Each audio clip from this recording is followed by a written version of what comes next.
Iran Israel युद्धाचा फटका आता प्रधानमंत्री उज्ज्वला योजनेलाही बसू लागलेला आहे। लाभार्थ्यांसाठी वार्षिक अनुदानित एलपीजी सिलेंडरची संख्या 9 वरून 4 पर्यंत कमी करण्याचा मोठा निर्णय हा केंद्र सरकारने घेतला।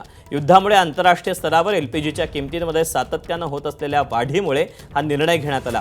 युद्धामुळे आतापर्यंत एलपीजी 46% महाग झाला। उज्ज्वला योजनेच्या माध्यमातून लाभार्थ्यांना 642 रुपयांना हे सिलेंडर मिळतात। आता उज्ज्वला योजनेअंतर्गत 642 मध्ये वर्षाला 4 सिलेंडरच मिळतील। 4 पेक्षा जास्त गॅस सिलेंडर लागल्यास त्यासाठी अधिकची रक्कम ही मोजावी लागेल।